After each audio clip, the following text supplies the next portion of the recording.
Je suis le cep et vous êtes les sarments. Celui qui demeure en moi et en qui je demeure porte beaucoup de fruits, car sans moi, vous ne pouvez rien faire. Jean 15, 5.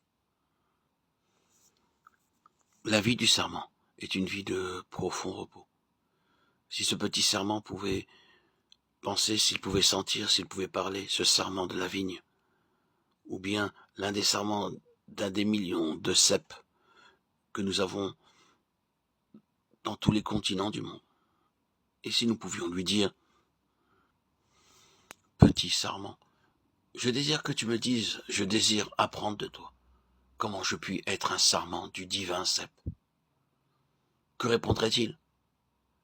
Le petit sarment murmurerait, je sais que vous, les hommes, êtes intelligents, et que vous pouvez faire des choses merveilleuses. Je sais que vous possédez une grande force et beaucoup de sagesse. Cependant, j'ai une leçon à vous apprendre. Malgré tous vos efforts et votre activité au service de Christ, vous ne prospérerez jamais. Ce dont vous avez besoin en premier lieu, c'est de vous reposer sur le Seigneur. Et c'est ce que je fais. Depuis que j'ai poussé, des années se sont passées. Tout ce que j'ai eu à faire pendant toutes ces années, c'est de me reposer sur le cep. Quand le printemps vient, je n'éprouve aucune anxiété. Le cep verse sa vie en moi, afin que je puisse produire bourgeons et feuilles. Et quand vient l'été, je n'ai aucun souci. Au milieu de la chaleur, le cep m'apporte l'humidité, qui me permet de garder ma fraîcheur. Au temps des vendanges, quand le propriétaire vient pour cueillir les grappes, je n'ai aucun souci.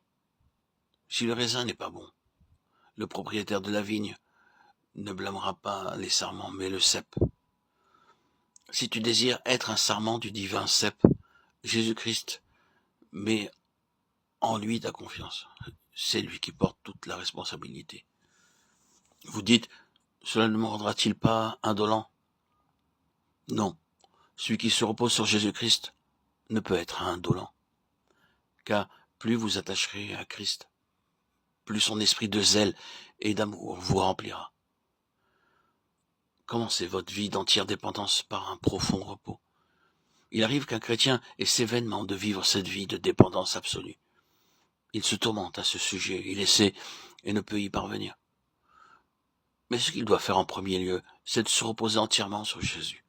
Jour après jour, gardé par son amour, jour après jour à l'abri, sous son aile. C'est le repos et la vie éternelle. Place-toi chaque jour aux pieds de Jésus, et là, tu trouveras le repos qui vient de la certitude que nos soucis, nos fardeaux, sont ceux de Jésus.